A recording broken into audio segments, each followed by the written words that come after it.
Hello, everybody, and welcome back to the Matt Madness Wrestling Podcast, the two-man power trip once again. Ron Pashery, columnist for TJRWrestling.net, with my good friend Alo, Aaron Lloyd. We are not joined tonight by C. Kane Joe Rottermill. He had, I guess, more important things to do. I don't know. Yes, and our other co-host, X2 Fly, had last day of the month sales. Yes, last day of the month sales. Where is that again? Again? Scott Honda. Scott Honda. So if anybody wants a car in the next 3 hours, head to Scott Honda. Good luck. I don't know. Go back in time and watch the show a day ahead. Yeah, take the New Day's time machine. Yeah. That might work. Well, first of all, first I got to say, the overall response to the two-man power trip is always great. Always. But, you know, there's some people affiliated with the show, you know, couple haters that got a problem with two-man power trip. I don't want to say on a name, but the Stooges, Eric and Joe, they seem to have a problem with us. I'm just saying. How you doing? Do you think this is something that's someday down the road going to need to be resolved? It may have to. I guess we'll see how that goes. We'll see how that goes. For everybody involved. Yes, it will. Biggest news in the wrestling world since the last time we were here. WWE announces for the first time in WWE history, SmackDown will air live on Tuesday nights. I don't believe... Are they calling it a brand extension? I know they're calling it distinct rosters. Distinctive roster. So, two totally separate shows. I don't think they pulled it off well the first time. I think most people would agree with that. Do you have high hopes for how they will pull it off this time around? Well, the first time, they had so much talent with the WCW roster and ECW roster coming in, but they didn't handle all that talent properly. So after it started, it dwindled down a little bit. But it got built back up later in 2003 and 2004. But around 2005, that's when the hype really died down. And that's when they stopped the brand special pay-per-views, and they finally merged it back together. I remember you said we're going to get separate brand pay-per-views. I said, no, I don't want that because they were horrible. They're very hard to watch. But and now they do have the talent, and it's not older talent. It's up-and-coming talent. Because there's always, every time a show comes on, me and you text each other, or me, you, and Eric, and laugh. We always say, where's Sasha? Where's Tyler Breeze? Where's Apollo Crews? Apollo Who's? Where's Neville? Why did he lose it? Now, these guys they're going to be put in situations to be on TV and they can actually win matches and show what they could do, because we always say where are these guys, but everybody can't make it on the show. It is a 3-hour show, but everybody can't make it on the show. Yeah, it's an incredibly long show, but not quite long enough for the amount of people they have. Yeah, like the talent is the highest it's ever been in ring wise, and these new guys, especially these NXT guys, they're gonna be able to get to show what they can do.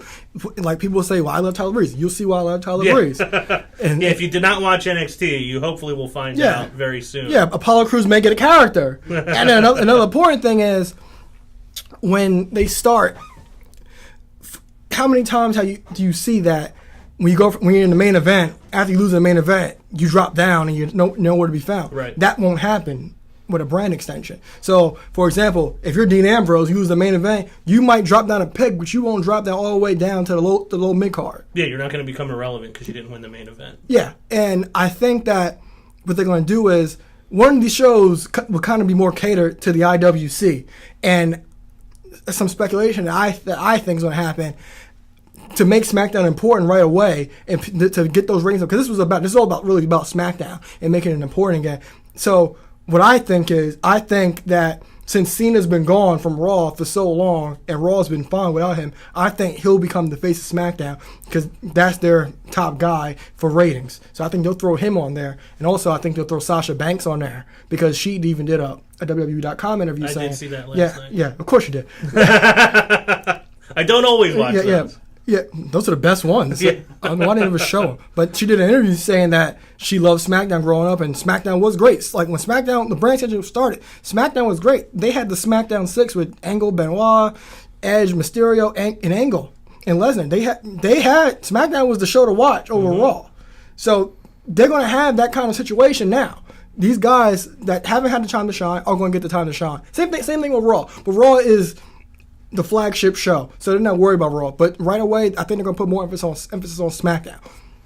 So this actually is what I wrote about this week. I don't know if you got a chance to read it or not. Obviously not required reading to do the show, but it's topical for this. So one of the things I was going to ask you is, did you think there was, because I've had the same question, is one show going to be, like, is Raw going to stay the show Raw is? Are they going to make SmackDown catered more to a certain type of fan? Or will both shows kind of be similar, just with different rosters? I wrote a thing, it was some of my hopes and fears for the brand extension. There's plenty of fears. Well, you're right, there are. So one of my biggest hopes is that Cena and Reigns don't get separated. The reason being, you mean I want them to be on the same show. Okay. The reason being, how long have people been tired of John Cena and just the inevitability that no matter what he's going to win? Yeah. And now Roman Reigns is the same thing. I don't hate either one of those guys. I don't dislike them. I actually think both of them are really good, and I think both of them, John Cena has carried the torch for 10 plus years. I think Roman Reigns will do the same thing. I don't know if he'll reach the same heights as Cena, but he has a chance. But I think if you have one show with both of those guys on it, the other show does not get saddled with one of those guys. If they're split up, both shows now have that guy that the fans are like, come on, you have to be kidding me. The other thing I hope, one of the main things I hope the women stay all on one show. I didn't really want that. See, I do. I want them to stay on Raw for two reasons. One, I don't think they have enough women yet to split them up. I do. See, I don't, or they don't have enough that are established yet. Okay. So I think if you put them all on the same show, it keeps everything together. Raw for maybe forever. It might get to a point where they're viewed as equals, but while Raw is viewed as the show, I think it's good for them to have them on the show. Makes them more important, and with 3 hours to work with, you can now give them time, as opposed to you may have 6 or 7 women on Raw and 6 or 7 women on SmackDown, and you're splitting them up. I'd like to see them all in the same place. I don't know if either of these things are going to happen. I want them to keep one world champion, too. See, it got complicated originally. I don't know if you were watching it when it originally happened, but the champion was going back and forth. But then again, it's like, okay, what if they're feuding with a Raw guy? What are they going to do on SmackDown? If they're feuding with a SmackDown guy, what are they doing on Raw? It's kind of complicated. I don't mind. I think that's where the Intercontinental Championship becomes more important. Yeah, but see, this is what I would recommend. I would recommend one get the IC title, one gets the US title. The tag champs stay on one show. I can see your point with the women being exclusive to Raw. I don't want 2 women's champions. Yeah, that's the rumor that they'll keep the women's title on. It's gonna be exclusive to Raw.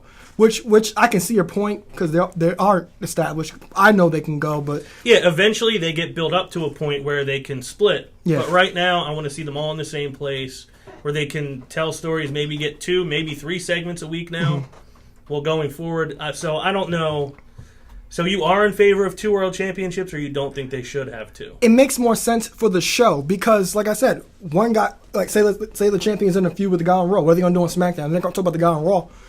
Because they're kind of 2 different entities. Right. I think they could alternate it. The main reason that I feel this way about the world title is it was one of the things that made it hard for me to get back into wrestling. When somebody would come out who was nobody, 2-time world champ or, former world champion. I'm like, really? Yeah. This guy was a world champion? Yeah, because the roster got so dwindled down and they took less focus off SmackDown. But the thing is, you can't do that now. If you're moving SmackDown live, you have to make SmackDown feel important. And when it first started, Lesnar went after SummerSlam. Lesnar went to SmackDown. It was Lesnar, Angle, JBL, for the most part. And then Cena came, and Cena went to Raw. And then they brought the world title over to SmackDown, and the WWE title went to Raw. And Batista had it for most of the time. So you have big names and main event level talent holding that championship, but you just have to keep it that way. Yeah. So you watched more of that era than I did. Yeah. So I will take your word for it that they can do it the right way. My fear is the tag teams. They don't need to do that. Because the first time in 2002, Vince broke up all the tag teams. And for whatever reason, by the end of the year, they all got back together, which made no sense. He broke the Dudleys up, they got back together at Survivor Series. Broke APA up, they got back together. It didn't make any sense. Yeah. So that's my fear.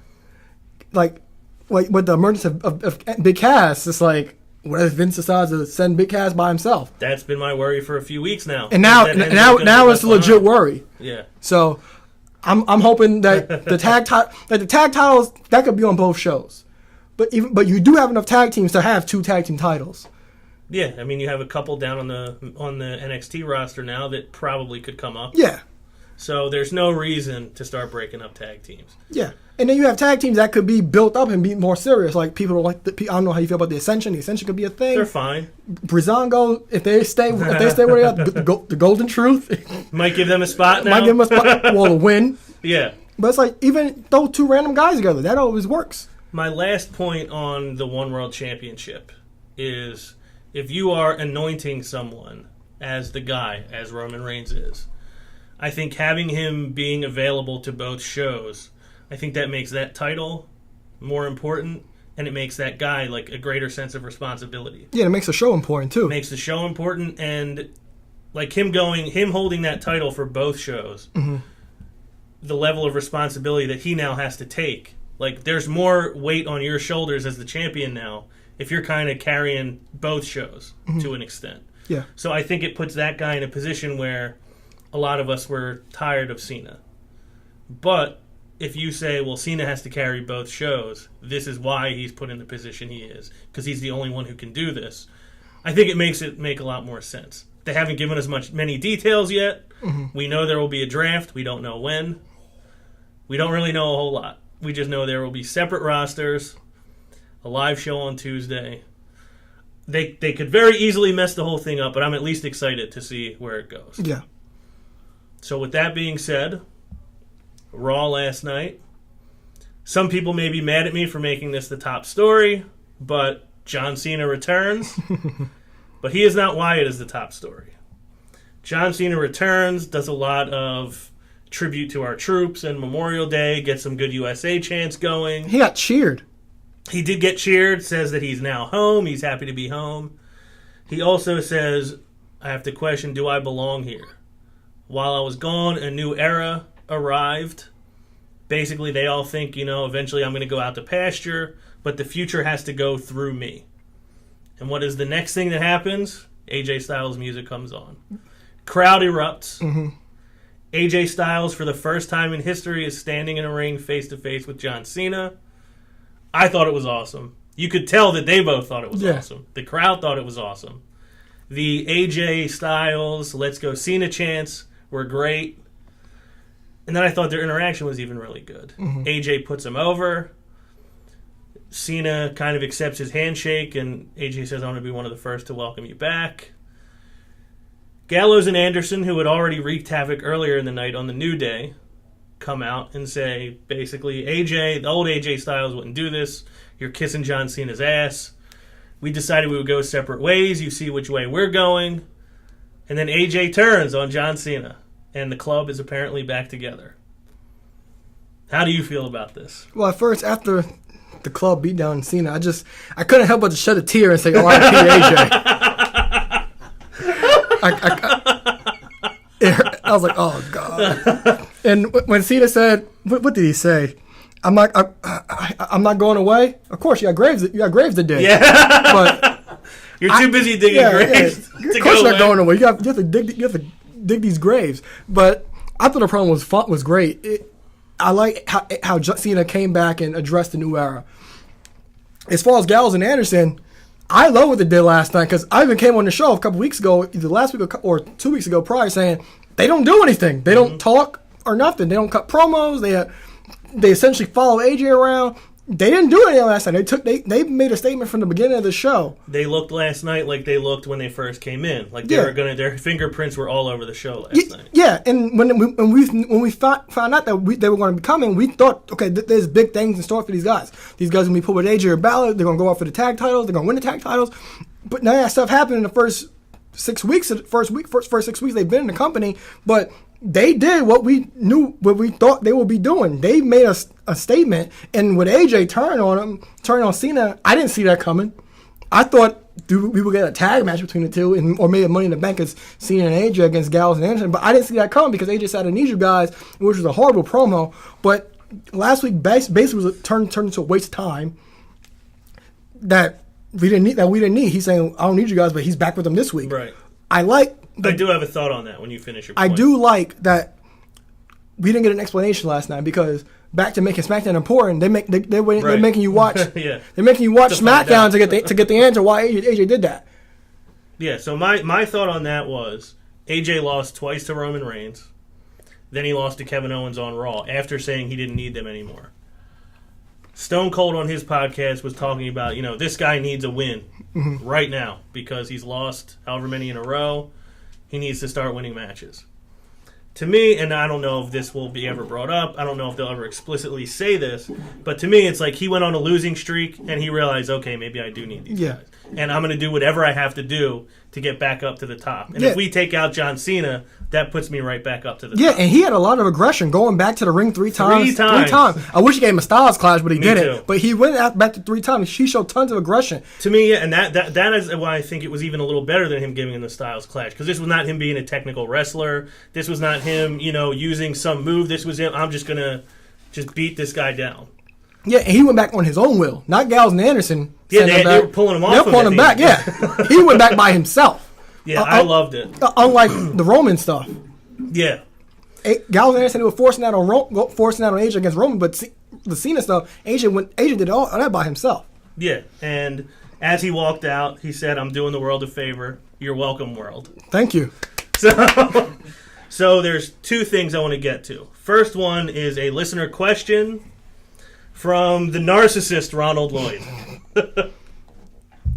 I'm sure all the trolls will start, why is AJ Styles being fed to Cena? He's not. It's a match that never was supposed to happen. And remember, Road Dogg said that wins and losses do not matter. So how do you book it? I'd think Cena would be willing to do the job. However, I see Vince siding with his poster boy. So if you want a minute to think about it, my answer is the way I would book it, I would have I would have maybe 3 matches over the course of 3 pay-per-views with AJ winning 2. He may have to win both of them with the help of the club, but I'd have him win both. I don't want to see like the Wyatt family. He gets 1 win with a lot of help from the Wyatt family and loses the other 2. I'd like to see AJ on top in this feud. And to me, that signals a new era if somebody's going to... And I think it makes the club important, and it doesn't make Cena look weak if he loses to the club. Yeah, I agree. I agree that to put emphasis on a new era, AJ needs to win. And I mean, like, win. I mean, beat Cena clean. Because how many times, like, the Kevin Owens stuff, Kevin Owens beat Cena clean the first match of the Elimination Chamber last year. Bray Wyatt stuff, he never got a pinfall victory. He won a steel cage. Cena doesn't always take these pinfall losses. In this situation, to put over the new era, since you're putting emphasis on the new era, AJ Styles needs to come out, not win a match in the rivalry. He needs to win the rivalry. I do agree with the narcissist Ronald Lloyd on the point that even if AJ loses this feud, this is not him being fed to John Cena.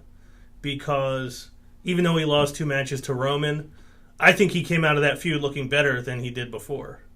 I think he put on unbelievable matches with that guy. I think his character grew. I think the story he's about to get into now is like the natural evolution of that story. And I think him being in the ring with John Cena is going to do the same thing. Yeah, it also elevates him too. And the matches are going to be fantastic, no doubt. Yeah. And I'm glad they turned AJ heel because for weeks, Finn Troller, he's been trolling us for months. And apparently that's not going to be a thing anymore. But they need heels. AJ's a great heel from his TNA days. I know you didn't watch, but he's a great heel. And they need he was a great heel in New Japan. Yeah, they need heels. They only have 4 heels. That I was watching. Oh, okay. The previous year of New Japan, and he was awesome. Yeah, and they needed heels. They only have 3 or 4 heels. Then they have a top heel in AJ right now. Yeah. So the last point I want to make on this story before we move on, AJ Styles is supposed to be a fan favorite, right? It's good that he was getting booed during this segment, but why or what chance breaking out when AJ Styles is trying to talk to John Cena? Why? The what chant? Stone Cold Steve Austin's not there anymore. It should not be a thing. 14 years later. It especially should not be a thing to people you're supposed to like as a crowd. It's disrespectful to the person that's trying to talk on the microphone. So don't go on... I don't want to bash the IWC, because we're all on the internet. We're all part of the wrestling community. That's all of us. But that segment of fans, don't complain that, oh, this guy doesn't win. This guy should be winning. This guy, and then you do the what chant when he's in your city. Don't do it. Just stop. Well, speaking of Cena, we had a question from a viewer from Pakistan named Muhammad. He says, with the return of Cena, do you think he will go after Rusev in the U.S. title? I don't think so, because now him and AJ seems to be a thing.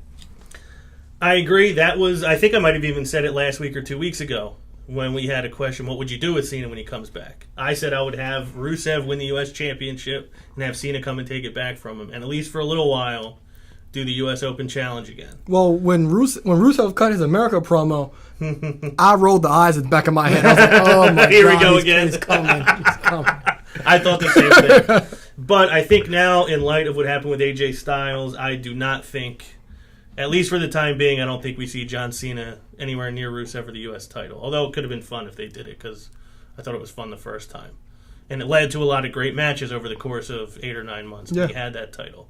So Mohammed Saad from Karachi, Pakistan, thank you very much for the question. We appreciate it. That's the only questions we have Cena related, right? We had 2? I think that was it. Okay. So, what should be the biggest story, and maybe has a right to be, although they did not make it look that way last night. Roman Reigns, your World Heavyweight Champion, in his budding feud with Seth Rollins. I think this was kind of a polarizing segment last night. I think some people loved it and some people hated it. It seems like you did not like it too much. It didn't land. Roman says you can't be the man if you're running from the guy. Challenges Roman to come out. I love that Roman does not come out the moment his music hits. I love that there's that 20-second just pause before he comes out, that he just lets the music play. Walks down to the ring, backs out, picks up the microphone, drops it, goes back up to the ring, backs out again, picks up the microphone, drops it again, leaves, runs down to the ring before he backs out, comes back down again, and is laughing at Roman. So to you it didn't land. To me, I thought I loved it. One, it could just be that I'm just so happy to see him back on Raw. We haven't really seen him. It's the second time in however many months it's been. But I think Seth as the architect, the guy who's supposed to be so smart, the guy who put the Shield together, the guy who decided to leave them for a better opportunity, I think they really got the point home of he's trying to get into Roman's head. It wasn't, because this wasn't scared Seth running away, which was also great. Like when Brock Lesnar would come out and he would run into the crowd and take off. That was funny in a different way. This was just, you want to fight me, I'm not going to let you right now. Well, you'll get to do that when I say you get to do it. And the laughing at him at the end is what really sold it to me. I think it's also a way, I think they know the crowd does not want to boo Seth. Yeah. And I think it's a good way to keep some heat on him in front of a crowd that wants to cheer him. Yeah. It didn't get Roman any cheers, but it keeps Seth as a guy that you just don't like. Yeah. So it didn't land. What was there anything you did like about it? I like how Seth did retreat back and forth, because like you said, because he knows every place he goes, there's going to be a hero's welcome, and he has to get his heat back somehow. And that's the way you get your heat back, by running away from avoiding the conversation everybody wants to see. I did enjoy that part, but overall, I think he did, it lasted a little too long for me. That was my thing. Another problem I had with it is, I understand Roman may not be a great talker, this and that, but for a couple of months now, probably since after WrestleMania, it might not be every Raw, but there's plenty of few Raws where he's only in 1 or 2 segments. And this was one of those nights, he only had 1 segment for the world title. And you didn't even see Seth Rollins. Yeah. Maybe if Seth Rollins explained himself maybe a bit more, maybe I would have had a different outlook on it. But by not having any more than 1 segment for the world title, it soured me on that promo. If there was something else, I would feel different about it. So the reason why, and this may be where we differ, it's similar to something you said. I think I said I didn't like the 3-week build to the between pay-per-views because it doesn't give you enough time to really do anything. And you guys, I think you and Joe both might have made the point that it's mostly all rematches. You don't need to tell those stories anymore. And I was like, you know what, that's a good point. I think with this story has been told because this match was supposed to happen at Survivor Series. So they built to this story already, and it didn't get to happen.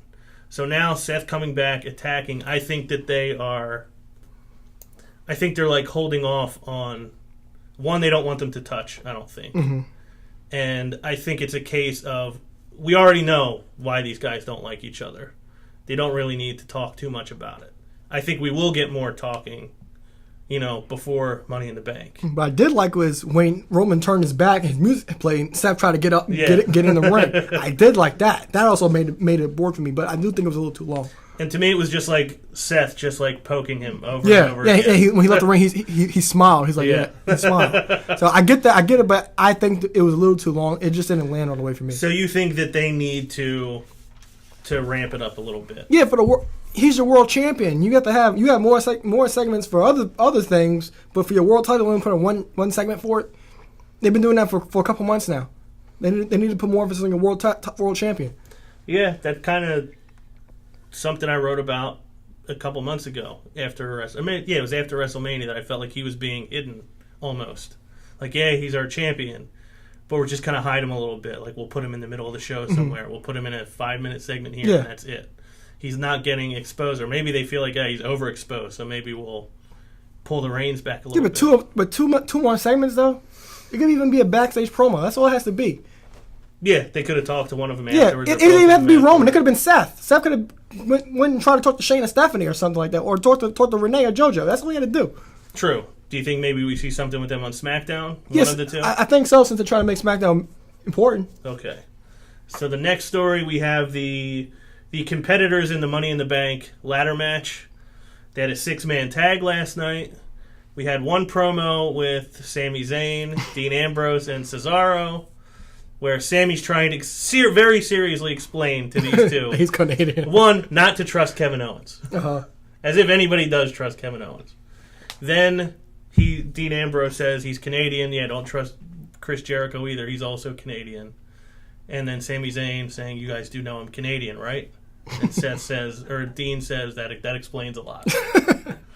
And then Seth is left looking at himself like, what does that explain? Trying to figure it out. Owens is better, though. Yeah, well, we had a promo with Owens, Del Rio, and Jericho. I loved how upset Owens was that Jericho doesn't like him. I even had a good thing going. I called you a goat. You called me a donkey.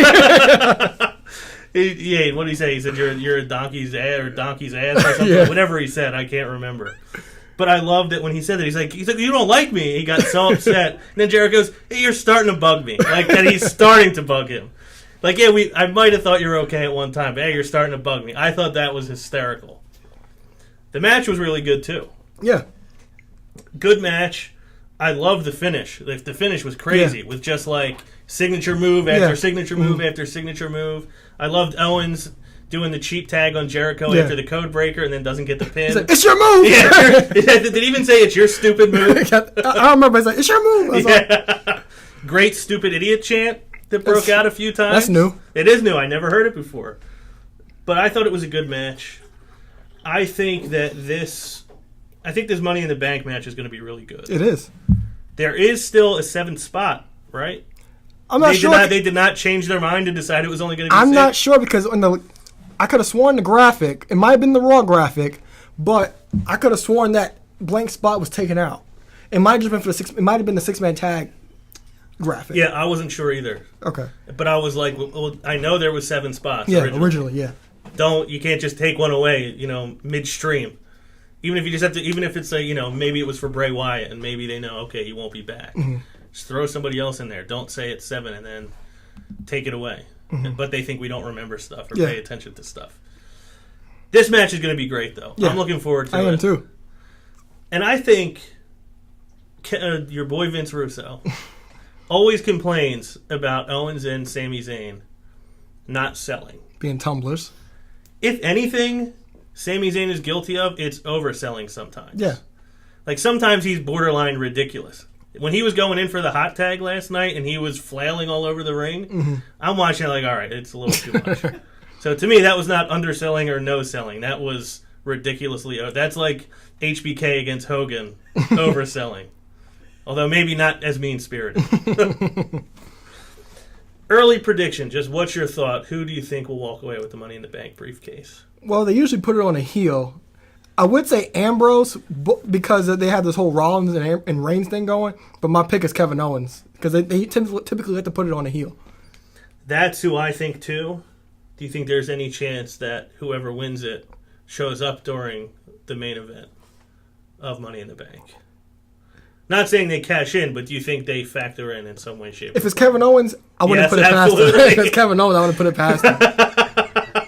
That's happened one time, and cash in the same night and won. That's happened once, but if Kevin Owens wins it, I wouldn't be shocked. Yeah, I wouldn't be surprised either. That's kind of what I'm hoping happens. Not that he wins it, but I'm hoping he at least, weasels his way into making an attempt. I think it's very fitting of him. Tag teams, New Day obviously opened the show with Shane and Steph. Paranoid about the brand extension. Kofi says he's New Era through and through. Big E says, we all know you've been here for a good decade. And what did Woods say? I missed that part. You were my favorite in middle school. Just hammering home that Kofi is in no way, shape, or form the New Era. They're paranoid they're going to be split up. Stephanie and Shane obviously gave them no answers. I loved how New Day asked all the questions that we needed to know. Yeah, but we still got nothing. Yeah. I loved their parody of dodgeball when they said that Stephanie was dodging the questions. What did you think of Shane in the dance challenge? I think you got better dance moves. I think I do too. I was Michael Jackson once in an 8th grade talent show. I think I am a little better than the Vaudevillains took away my Stephanie dance. Yeah, they did. I thought we would at least get to see a couple seconds. Yeah. But I guess that shows you she really didn't want to do it. Yeah. But we still got babyface Steph. I don't know for how much longer, but she is legitimately a babyface. Uh-huh. Yeah, the Vaudevillains come out and interrupt. Gallows and Anderson, as we mentioned, come out and attack the New Day. So they have now made their imprint on the tag team division. I don't know if they're going to have a match at Money in the Bank. I think it makes sense to give it to them. Yeah, well, we had a question about that from Donovan, the lowdown Lloyd, no relation. No relation. He want to know. Do we think Gallows and Anderson? Well, when do you think Gallows and Anderson are going to win the tag titles? When do I think? The New Day have held on to those titles for a long time. It's getting really close to a year. Yeah, they're close. They're closing in on London and Kendrick for the longest reign. I feel like they're still super popular, but I don't think they're a team that needs those titles anymore. So I'm going to go out on a limb and say Money in the Bank, Gallows and Anderson become the tag team champs. Yeah, I agree. Money in the Bank. Money in the Bank to get the tag titles, and AJ beats Cena. So there's a big night for the club. Yeah. Money in the Bank. Yeah. I would not mind seeing that. I think that'd be a lot of fun. I wouldn't either. Enzo and Cass had a match with the Dudleys. I loved Enzo's line about, since we're in Green Bay, we'll keep it G. What did he say? G like the Packers helmet? Yeah. Which stands for gangsta, I believe he said. So they managed to put over cheese. Mozzarella, how you doing? Swiss, how you doing? Blue cheese, how you doing? 9 different types of cheddar I thought was great. I believe it was sharp cheddar, mild cheddar, aged cheddar, white cheddar. There was one other type of cheddar that I don't remember. How you doing? I thought that was awesome. The crowd loved it. So I don't know if you've paid more attention in the last 7 years than I have. Have you ever seen anyone put over cheese the way Enzo and Cass did? No. All right, good. So I was not off on that. But another impressive performance from Enzo and Cass. Went over the Dudleys once again. I'm assuming this is going to be a match on Money in the Bank too. I hope not. I want this to be over. I don't think it's about to be over. The feud they lost due to Enzo's injury, they lost steam. So the importance of it is kind of dwindled down, and you have Big Cass just destroy the Dudleys by himself every week. Right. You mentioned earlier Breezango got their first L. I love how JBL buried Golden Truth. Yeah, well, I have to say right off the bat, anytime Truth calls Byron Saxton coach, it is hysterical. It was hysterical. Hey, coach. Yeah, I thought about Eric because he calls all the black guys my cousins, and I just thought about. I was like, wait, Truth's black, so he's. Who all have you been known as to Eric Trembicki? Every black person. Every black man to ever. You've never been called a Med Johnson in my presence? Oh God, he was terrible. So maybe that's a compliment then that you never had to be Ahmed. Nope. Or Coco Beware. Nope. He's in the Hall of Fame. He is. Wait, is he? Yeah. Coco? Yeah. I did not know that. When did he go in? I don't remember, but he's in the Hall of Fame. I didn't think the Usos should have beat Breezango. No, I didn't either. I didn't agree with it. I just didn't see any point to having them lose. Maybe the fact that Fandango called the Golden Truth molten poop. Maybe they decided to lose. They deserve to lose for that line. I love how Tyler Breeze called them the Usos. The Usos. The Usos. And then he said, yeah, witty and good looking. What a great combination. But they lost, and then the Golden Truth actually got one over on Breezango. I just want it to be over, so I can't take it anymore. I said that 2 weeks ago, but again, it does not look like it's anywhere near being over. They got a remix song and everything. Yeah. I can't take it anymore. Yeah, we're gonna have that for a little while. Mm-hmm. My guess is at least through the next pay-per-view, if not longer. Yeah. I don't see if they spent so much time on it already. Yeah, it the took whole them, year. It took them, what, 5 months to get together? Yeah. 6 months? So, yeah, they're going to be together for at least another couple months, I think. They may even get a run with the penny belts. Don't wish that upon me. The women did not get much time last night. We had the vignette of the Charlotte and Ric Flair situation with everybody on the roster basically saying what a jerk Charlotte is. Everyone quickly forgot that Ric Flair was cheating on her behalf for months and months and months. Yeah. It's not like he had betrayed her in some way. He was just as much of a heel as she was. Stephanie, in the backstage segment that was taped earlier, goes off on Charlotte. But just a week or two ago, she slapped Rick while they were in the ring. Well, during that segment, I don't know about you, but I was like, I'll be excited to see Charlotte versus Stephanie. This goes back to what our good friend Joe Lafferty called about 3 weeks ago. I would love to see that. That they're hyping a Stephanie McMahon-Charlotte showdown. I would love to see that. In lieu of Sasha Banks and Charlotte? Well, Stephanie, it's just new, something new. We've seen Sasha, and when Stephanie wrestled, we haven't seen Sasha in a while. Well, she was there in tribute on the stage. Yeah. So we did find her this week. You're right. She was in Ring Gear, so she's probably on Superstars. Oh, you think, or do you think she may be on Main Event? No, Main Event records on SmackDown tapes, so she might have been on. So Superstar. We don't know yet. I got you. But I like the package because people forgot who Ric Flair is, but they was basically talking about how Charlotte was always in Rick's shadow. I liked it, and I think it's important because those things always, like we talked about this, the lead up for the Hell in a Cell at WrestleMania. They did those things with the former wrestlers talking about Shane and The Undertaker. It builds the thing up so much.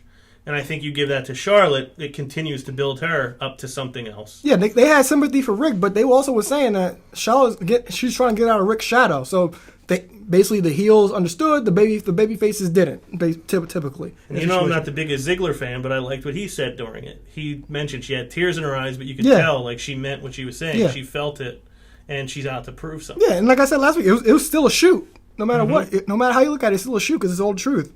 Yeah.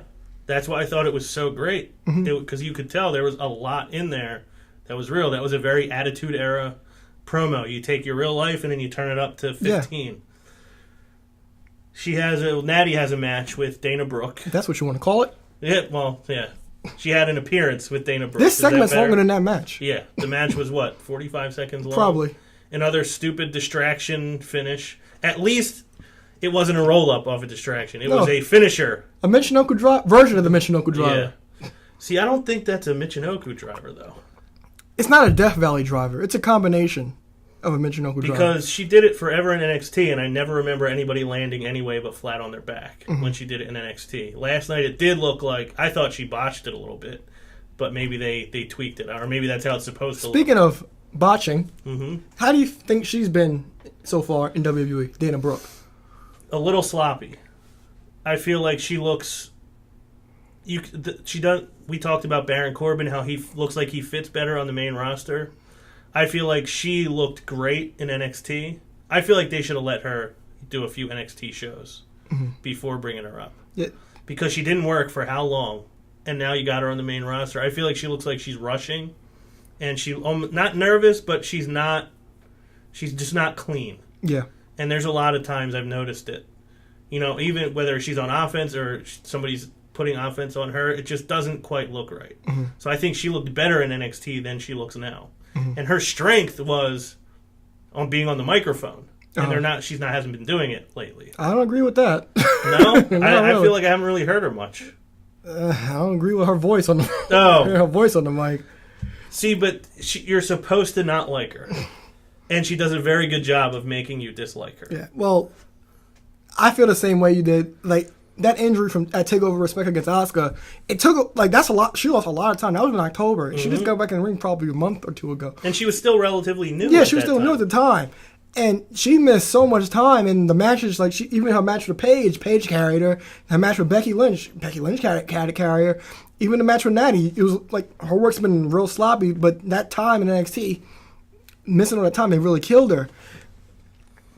And now with Charlotte, it's just since Emma got hurt and now she's with Charlotte, it kind of makes it seem like she's just somebody's sidekick the whole time. I don't really like that. Like she has to be with somebody. Emma made sense because basically Dana Brooke and Emma they were like really a team. They came together. Yeah, they were equals. It's not like she was tagging along with Emma. Yeah, but now she's just tagging along with Charlotte because she's the women's champion.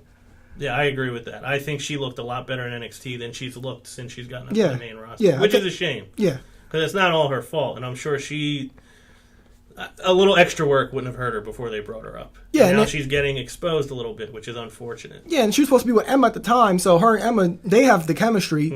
So I'm pretty sure they would have been in tag matches because we had Becky come down on Raw last night, so I'm pretty sure that was supposed to be Emma's spot as well, even before the injury. So Emma was basically there to protect her, and Dana could have been very protected in those tag matches. Yes. Becky comes out, makes the save with Natty, so Becky's still in the picture with Charlotte. Do we ever see Sasha Banks on Raw again? Well, she's clear from that concussion. So. But I mean, she said that she said, as we mentioned in her interview on WWE.com. That's in July. We got to see her. You'd think. I'm just hoping, I think this tag match is going to be a thing at Money in the Bank. I don't think Charlotte may even defend the title at Money in the Bank. And I just want Sasha to come down and just destroy them. All four of them. That would be the way to do it. Yeah. It'd be a mistake not to do it. Yeah, because I mentioned it a few weeks ago. Have Sasha just destroy everybody. I think that's the best thing that they could do. Especially you've had her off TV for so long, and you'd think WWE would know this better than anyone because they always kind of talk down to the NXT audience. Mm-hmm. Oh, well, that's a certain type of fan. We can't do what we do on NXT on Raw because you're a certain type of fan. But then when NXT talent comes to Raw, they treat it as if everybody knows who they are from NXT, and it's not true. And they tell us that, but then they forget, or they just don't care enough. But she's somebody who would benefit from getting to do the stuff she did in NXT on the main roster. Yeah. Not just assume everybody knows what she did in NXT. Yeah. She was the boss in NXT because she earned it. Mm-hmm. Now it's like she just came up there and it's just like something she calls herself. Yeah, she cries every time you see her. That's all you see. Yeah, I'm ready for them to let her show who she is, what she's about. Yeah, because they don't know, I know Hunter knows, first name basis. I know Hunter knows. If anybody would be, it would be him. I know Hunter knows, but it's all about Vince because he probably has arguably, probably the greatest, the woman that can go down as the best women's wrestler of all time as a total package. And you have to let her do these things because when it's all said and done, she's not going to be remembered for her NXT stuff. The NXT stuff is kind of like the indie stuff. It will be known as indie stuff. She's going to be remembered. Yeah, she has like a cult following because of what she did in NXT. Yeah, she's going to be remembered from her WWE stuff, and that's what's going to make or break her. Because we know what she can do. We saw it for years, but now it's up to WWE to let her branch out and be the boss. Yeah, she's not getting to do that. Now that I've reached peak sadness on the show, Intercontinental Championship looks like it's going to be not off TV entirely because I believe The Miz said you will see me every week. I like that because remember I text you guys. Mm-hmm. I thought he would drop the title because he was filming the Marine 5, and the movie takes those movies usually take about a month and a half. Yeah, but he did drop it. I read something today about 6 weeks. Yeah. So, and I liked that he had it. He held it up. Mm-hmm. He said that this is what you want your champion to be like, always in demand. Great job of putting himself over and putting the idea of being the Intercontinental Champion over. And even a great touch with having Maurice introduce him on a She is so bad segment. At words. She is. The French. My husband! Kevin Owens has done an incredible job of overcoming the French-Canadian accent. You hear it so faintly that if you didn't know, you probably would never pick up on it. She is full-fledged French-Canadian accent. Mm-hmm. And it is a pretty rough sometimes. Mm-hmm. But do you think now we'll ever see The Miz with the Intercontinental Championship on Raw again, or does he just go straight to SmackDown when he's done with this? Well, I'm hoping that probably at least a week before, have him back on TV. And then maybe have him defend it. And if he wins, he goes to that show, or if he loses to, goes to the other show. One way or another, he'll be back before the extension. So it's not a lock that he's the Intercontinental Champion. No, I don't think so. When the live SmackDown I don't think so. Start. You don't think it's a lock, or you don't think he will be the champion? I don't think it's a lock. Okay. Because I don't know. They may keep it on him for a little while, but... Well, he's not the top heel, but he gets the most heel heat. Yeah. He's one of the top heels. No, he's the top heel, but he's their most hated heel. Yeah. Oh, without a doubt. Yeah. Yeah, because Kevin Owens is beloved. And now that Kevin Owens came up, I meant to bring this up earlier.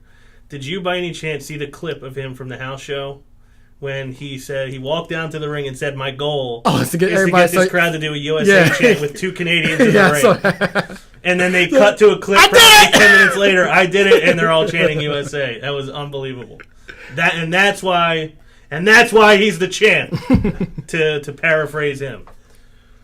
United States title, Rusev crushed Zack Ryder last night. Titus O'Neil came down and landed a big right hand on him. And cut a horrible promo. Horrible promo. Do you think Titus Young gets the U.S. title? Yeah, that's the thing. But do you think he gets to hold the title, or do you think he just is the next guy to lose to Rusev? Just got to lose. All right, that's what I was hoping. Remember when Zack Ryder was the Intercontinental Champion? I do remember that for a hot second. I don't.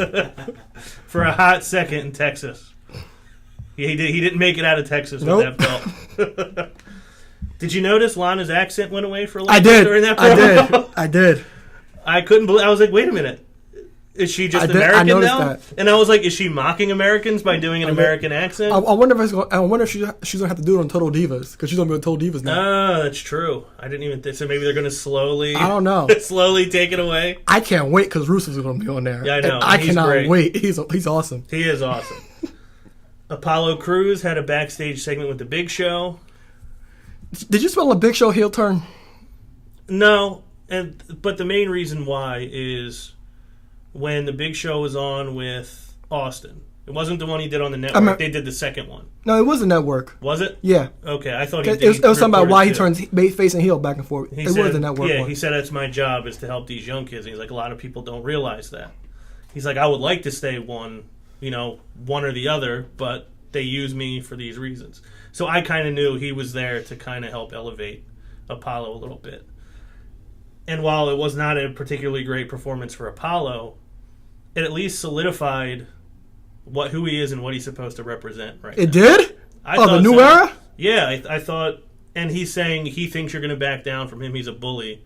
The question is, are you? And now it gives Apollo something to prove. As opposed to just like, I'm here, I'm smiling. I think it's like, this is what your role is for right now. An underdog? Well, somebody who has to fight for his spot. Okay. Is what I think. I can take that, but it's not a long-term character. It's not, but it's better than just, hey, this guy's name is Apollo Crews, and now he's in the ring. It's something, at least. Mm-hmm. It might be very small, but it's more than what he had before that. The other thing is, again, I said it already, I'm not the biggest Ziggler fan in the world. I don't think he should be a babyface. I think as a babyface, he just comes off as incredibly corny and phony. As a heel, just based on his look alone, it just suits him.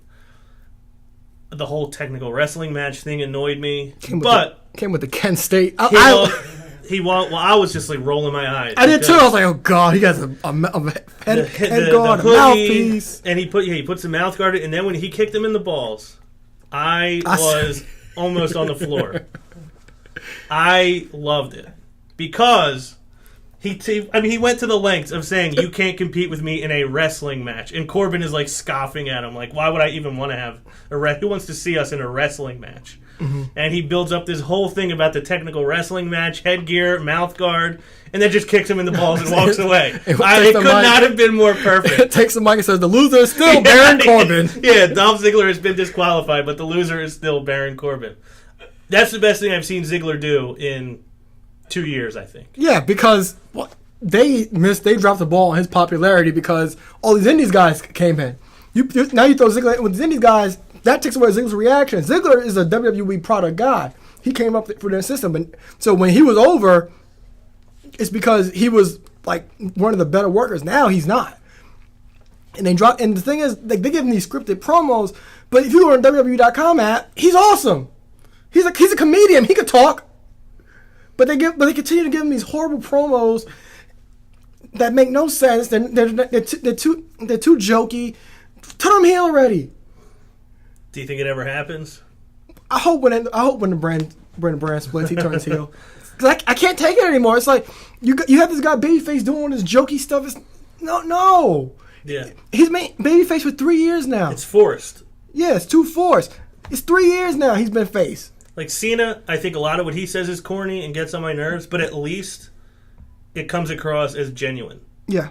When Ziggler does it, I just roll my... It's cringeworthy because it's just so, like, disingenuous is the way I feel. On WWE.com, his promos are real and they're passionate. The stuff they gave him to do on TV is not. But what he did last night, like I said, best that was thing awesome. I've seen him do in 2 years. I loved it. It couldn't have been the setup, the fact that it's set up for an entire week that this was going to happen, this technical wrestling match. The stagecraft he does with the wrestling gear, and then it just could not have been pulled off any more perfectly. We're going to move on to NXT. What did you think of NXT last week? It wasn't that bad. It was one of the better ones we've had in a while. It is. I think I've always loved NXT since I started watching it at the end of 2014, I believe. Loved it. Thought it was great. The takeovers are always incredible. Mm-hmm. And I think when I talked to people about it, I was raving about how good it was. I don't think it was till we started doing this show and having to talk about it that I was like, not a whole lot actually happens. It's not that I don't enjoy it. It's like one episode a month. Yeah. Everything happens. I still enjoy it. Like, it's fun to watch for that hour or 52 minutes, whatever it typically ends up being. But I always I watch it, I take notes, I'm like, nothing really happened. I had fun watching it, but there's not really too much to talk about. Yeah. This was actually a more eventful show than usual. Mm-hmm. Your boy, Johnny Wrestling, in his tag team with Tommaso Ciampa. Yep. Had a big win over some newcomers, TM61. The Mighty Don't Kneel. Yes, from New Japan. Yeah, they're awesome. That was a good match. I loved it. Crowd loved it, too. I'm glad they got them in because they need tag teams. They only have, Blake and Murphy are going, so they only have, American Alpha, Gargano and Ciampa, Revival, and that's it. And now, Mighty Don't Kneel. That's it. Blake and Murphy are gone. Are those guys signed? Like they're officially WWE signed. property now? Signed. Yeah. That's good to know. A lot of promise there. I had heard of them. I had never watched them work before. I thought it was a good match. Yeah, it was good. Enjoyed it. Austin Aries cuts a promo, says, basically, I don't want to be the best, because when you're the best, you're only the best until someone better comes along. My thing was always to be great, because once you achieve greatness, nobody could ever take it away. And then who comes down to spoil the party? Nakamura. And he says the NXT Championship is not going to go to greatness, it's going to come to the King of Strong Style. I loved when he started speaking in Japanese and then apologized for it. And he said, you don't understand Japanese or whatever. And Harry said, I don't understand you. And he said, me too. I thought that was great. Even though he does not have, he's got, the very thick Japanese accent, he pulls off the promo. Regal comes out, says you guys were great tag team partners, and then puts them in a match together on June 8th at TakeOver The End. Mm-hmm. Some people think it being called The End means it's the end of the NXT brand. Yeah, and they're still selling tickets for it. Take that, dirt sheets. Well, the tickets haven't even gone on sale yet. That's the most ridiculous part. People said, the tickets for NXT TakeOver Brooklyn are off of Ticketmaster. They never showed up. They were never on there. It has not been officially listed yet. Trust me, I would know. So that is why. It is not the end of NXT. There will be an NXT TakeOver Brooklyn SummerSlam. And NXT live events. Yes. In 2 weeks. Yeah. Stupid. So that's going to be an awesome match. I can't wait for that. I think it's going to be great too. Aries, I told you when he first came in, I was like, just another wrestler, but he's growing on me as the time goes by. Did you get your apology? Thank you. Austin Aries, you may be the greatest man who ever lived, but you are not a perfect 20. There's only one, and it is me. You go on TV every Wednesday as if nothing ever happened, as if you have done nothing wrong. You have. You've offended me deeply. I still expect an apology. I expect before your match at TakeOver The End that you will give me an apology for stealing my nickname, or else it will be the end for you. How you doing? We got a quick American Alpha segment in the back. Cut a little bit of a promo on the Revival. They're the toughest test we've ever had. They like to fight. But this isn't a boxing ring. This is wrestling, and there's basically no two greater wrestlers than us. Jordan was good. Very good. Promo. They are ready, willing, and Gable, and I always love... sick. I was just going to say, I always love when he says it. So sick. that never gets old to me when he says it. But that's going to be another good match, too. It is. No Way Jose, another enhancement match for him, and he got Tom Phillips and Graves. Corey Graves. So good. So good. I love that he didn't want to dance at all, but he then he did it. Tom Phillips, I'll tip my cap Tom for Phillips. Tom Phillips. I'll tip my cap for being willing to make a fool out of himself. Not everybody is. A lot of guys take themselves too seriously. I'm not the biggest Tom Phillips fan, but I'll give credit where it's due. He was willing to look silly for the sake of that bit. Then we had the main event, triple threat match: Nia Jax, Carmella, and Alexa Bliss. That was good. Well, that's what I was going to ask. So you liked this match? Yeah, and it even have like Nia Jax. Well, these are the upper echelon women in NXT. But this match was pretty good because usually they have Bayley or a bigger name in this match. But these three women, they held their own in that match. You see how much Carmella has improved in this match. Yeah, she's come a long way. Yeah. She was really impressive. I love, just based on the character, I love Alexa Bliss rolling out and letting the two of them fight while she stands on the outside waiting for her opportunity. I love that when she thinks she gets the opportunity, Nia turns around and she's on the top rope and she does the, okay, like, I'm done, and she jumps back out. They did a good job of making Nia Jax look as strong as she should without making the other two look bad. I think I figured out why I like the Nia Jax leg drop. The Hogan leg drop did not come across as an impactful move. Mm-hmm. It just was something he did and went right into a pin. I think I love that she lets all of her weight come down. She sits there. She sits into it, and then it's her pinning combination. Uh-huh. There's more to it than just a leg drop. She's big. They're selling her size on these much smaller women, and they're selling the idea that this is not. I'm not just hitting a leg drop and pinning you. This is like I'm crushing you right now when I do this. That's why I like it. There's like some impact to it, and there's some more meaning to it than what Hogan's leg drop was. Mm-hmm. You know, it wasn't just the big boot, the leg drop, and then the pin. Yeah. I did like this match a lot, though. Yeah. I thought all three were very impressive. I had mentioned last week, or maybe 2 weeks ago, I wanted to see Alexa Bliss be featured more. Yeah. And I thought it was good to see her in this match. Great heel. Mm-hmm. And continuing to get better. I'm glad that she doesn't have that baggage. She's not carrying 2 pieces of luggage with her every week. They are so terrible. They are pretty bad. Yeah, they're horrible. And hopefully, I mean, I'm not going to root for their release or anything like that. But as a tag team, I hope that it's run its course because they were only relevant when they had the titles. Yeah, because they needed the titles. Yeah, and since they lost them, they've been irrelevant again. The only thing that's made them relevant since they lost the titles was Alexa Bliss. Yeah, because people, like, even at events, they chant, "Where's Alexa?" Yeah. So the match ends. That's the only reason I was happy to see Blake and Murphy. I got to see Alexa. Right. Yeah, it was the only redeeming factor for them. As Austin Aries pointed out 2 weeks ago when he was in William Regal's office. But match ends. Nia Jax wins. She's talking a lot of trash to the fans at ringside, which I liked. It was one of the criticisms we had of her. She was out there smiling, and now she's just mean. Mm-hmm. And it suits her perfectly. Asuka makes her way out to the ring.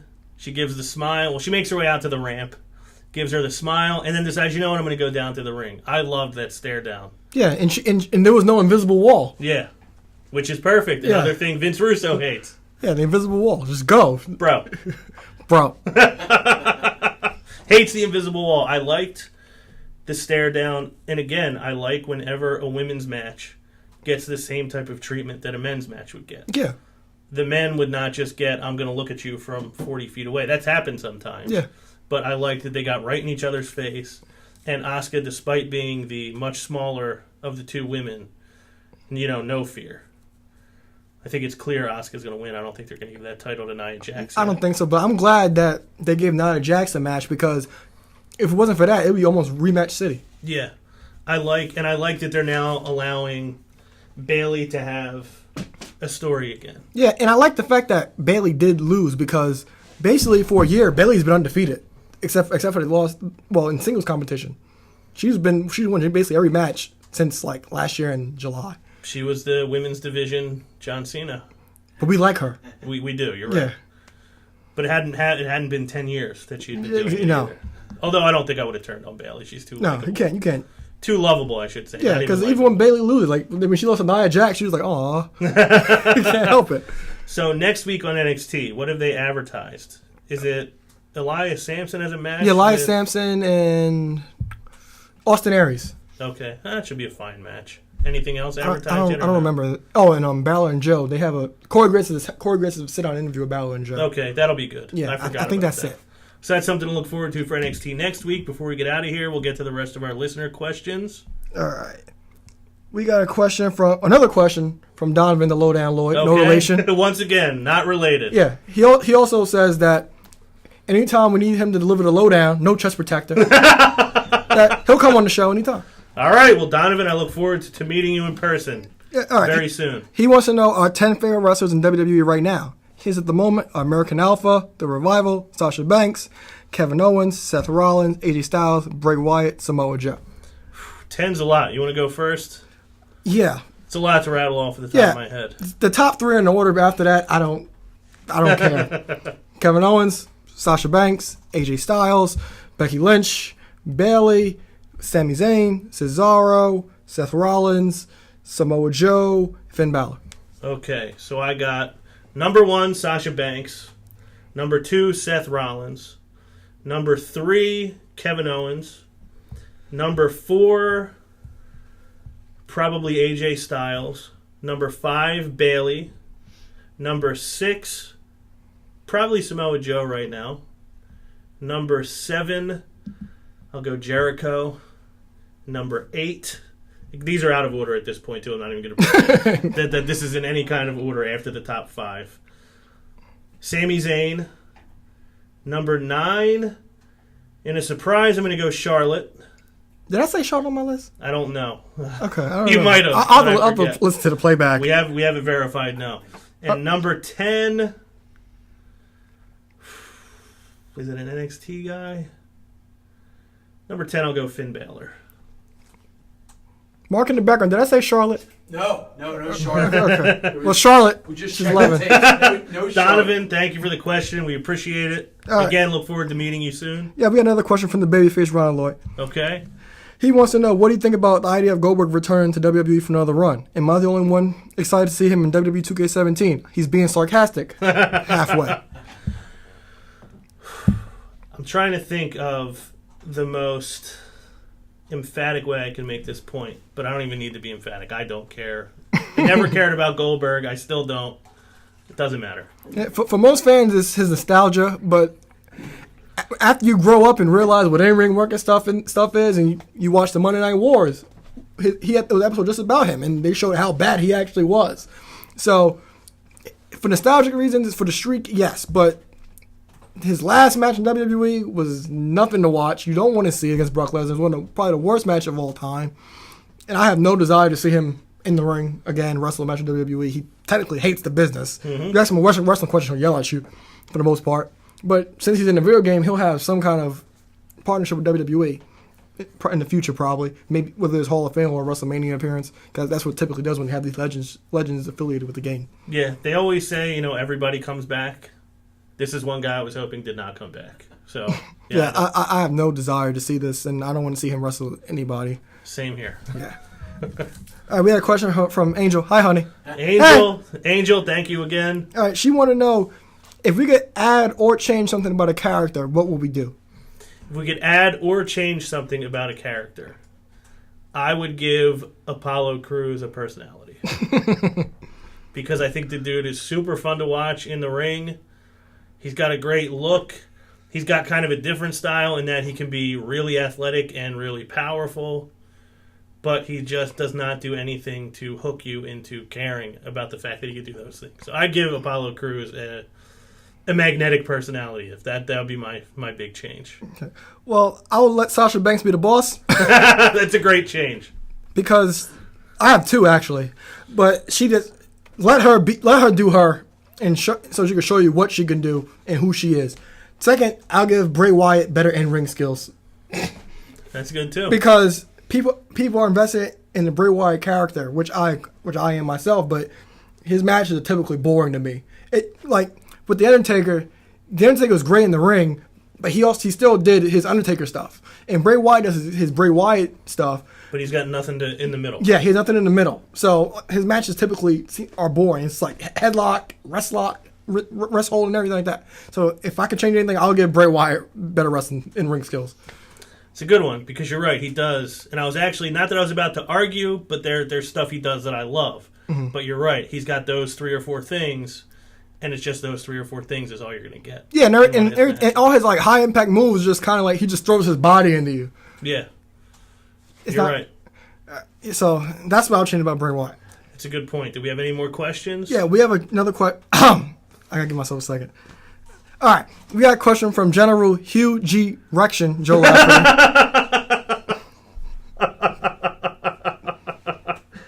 Did not go over my head. I picked up on Okay, I don't know why he would give that nickname. Okay, so he wants to know. Me and Alo argue every week about Triple H. Uh-huh. About how he buries people, and he doesn't agree with a lot of his decisions he's made in the ring. So, what are some in-ring wrestling match decisions that you think that should have went another way, and that would have benefited the superstar? Would have benefited a superstar. All right, I'm going to pick just one. There was something I was thinking about earlier that I've completely forgotten since. I think this is probably maybe going to be an obvious one, or maybe one that some people don't think is a big deal. I would have never had the Daniel Bryan 18-second loss to Sheamus. But you wouldn't have got the real Daniel Bryan if it wasn't for that. To me, it was just brutal. That's what I'm going to go with. I can't think of anything else specific off the top of my head. I may have to think for a minute. What do you got? I have 2. I have John Cena with the Nexus. Okay. Because the Nexus was supposed to win that match. I remembered mine. Damian Sandow losing his cash-in to John Cena. Great match. It was a great match. Yeah, he was on Russo's podcast. Yeah, it's just was he? Yeah, I listened to it. It's just a shame he didn't get the win. Yeah. All right. Continue. What was your other one? But I said the Nexus, right? Yeah, because after that, Wade Barrett, he was just basically floundering for years. Yeah. And every time they give him a push, he got hurt. So that he had every level to be world champion. He had the whole package. Mm-hmm. And my other one was when Triple H beat CM Punk. Yes, I said Triple H. Because Punk's popularity... So you gave in. Well, you've been very consistent. Yeah. I give credit where credit's due. And if I see something the way it is, I'll see it the way it is. Because Punk was at the height of it. His popularity was at the height. He had no reason to lose that match. And then the next month in Vengeance against what were they? The Miz and Truth, the Awesome Truth, Punk took the pin. And Punk on Cabana's podcast was saying, why are you feeding me to this guy? Why am I taking the pinfall loss in this match? But Triple H, my opinion, does he make the right? Those were the decisions that impacted the wrestlers the most. But he's put over Booker T. Not Booker T. I'm sorry. I'll give you Booker T too, because Vince never put Booker T over anybody, because he was a WCW guy. But Triple H, he put over Batista for 3 months in a row, put over Benoit for 2-3 months in a row, Jeff Hardy, he put over Shelton Benjamin, he's put over plenty of superstars, even Sheamus. Sheamus was the guy who kind of technically knocked him out into the office. Yeah. So, I don't agree. Me and him, we argue constantly about this every day, every week, whatever it is. But it will never end. It will never end because he doesn't give in. But that's my answer to that question. It's good though, and like I said, you've been very good. Like those two, Booker T and Punk, are the two. I'll give you that, because Batista wouldn't be Batista if he didn't try to never put him over 3 months in a row. Yeah. Even when Benoit got his run, he beat Triple H 2-3 months in a row. Another one is, I'll give you Randy Orton when he first won the title, but that was just to get Brock Lesnar out the history books. Yeah. So there was at least a reason. Yeah. That was everything we had for listener questions? Yep. Okay, thank you, Muhammad. Thank you, Donovan. Thank you from both Aaron Lloyds. Thank you, Joe Lafferty. Thank you, Angel. And is there anybody I forgot? I think that's it. Thank you for your questions. Keep them coming every week. We appreciate them. We may actually have a question for the listeners coming up sometime this week or next week. So to anyone who watched the show, thank you for sticking around. Thank you for tuning in. Don't forget Throwback Madness, Money in the Bank 2011. Yes, coming to you in a couple weeks. For ALO Aaron Lloyd, for the absent C-Kane Joe Rottermill, I am Ron Pashery. The Stooges. The Stooges. We will see you next week. Thank you.